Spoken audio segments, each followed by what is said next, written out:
Genesis chapter 44. Then Joseph instructed his steward, "Fill the men's sacks with as much food as they can carry, and put each one's silver in the mouth of his sack. Put my cup, the silver one, in the mouth of the youngest one's sack, along with the silver for his grain." So the steward did as Joseph had instructed. At daybreak the men were sent on their way with their donkeys. They had not gone far from the city when Joseph told his steward, "Pursue the men at once, and when you overtake them ask, 'Why have you repaid good with evil? Is this not the cup my master drinks from and uses for divination? What you have done is wicked.'" When the steward overtook them, he relayed these words to them. "Why does my lord say these things?" they asked. "Your servants could not possibly do such a thing. We even brought back to you from the land of Canaan the silver we found in the mouths of our sacks.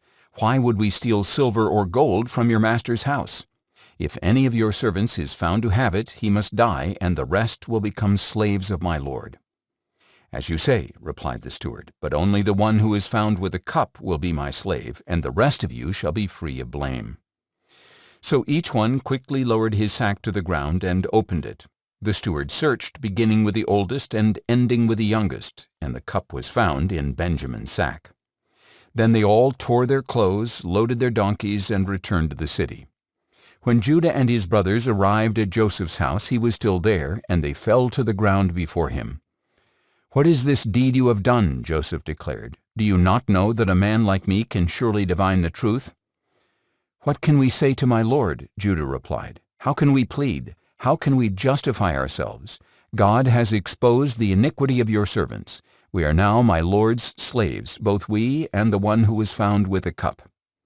But Joseph replied, "Far be it from me to do this. The man who is found with a cup will be my slave. The rest of you may return to your father in peace." Then Judah approached Joseph and said, "Sir, please let your servant speak personally to my lord. Do not be angry with your servant, for you are equal to Pharaoh himself. My lord asked his servants, 'Do you have a father or a brother?' And we answered, 'We have an elderly father and a younger brother, the child of his old age. The boy's brother is dead. He is the only one of his mother's sons left, and his father loves him.' Then you told your servants, 'Bring him down to me so that I can see him for myself.' So we said to my lord, 'The boy cannot leave his father. If he were to leave, his father would die.' But you said to your servants, 'Unless your younger brother comes down with you, you will not see my face again.' Now, when we returned to your servant my father, we relayed your words to him.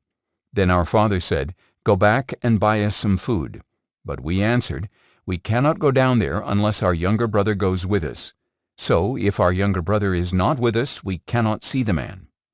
And your servant my father said to us, 'You know that my wife bore me 2 sons. When one of them was gone, I said, Surely he has been torn to pieces, and I have not seen him since. Now, if you also take this one from me and harm comes to him, you will bring my gray hair down to Sheol in sorrow.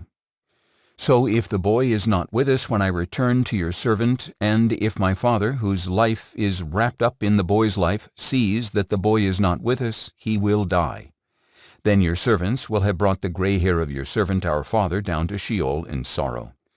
Indeed, your servant guaranteed the boy's safety to my father, saying, 'If I do not return him to you, I will bear the guilt before you, my father, all my life.' Now please, let your servant stay here as my lord's slave in place of the boy. Let him return with his brothers. For how can I go back to my father without the boy? I could not bear to see the misery that would overwhelm him."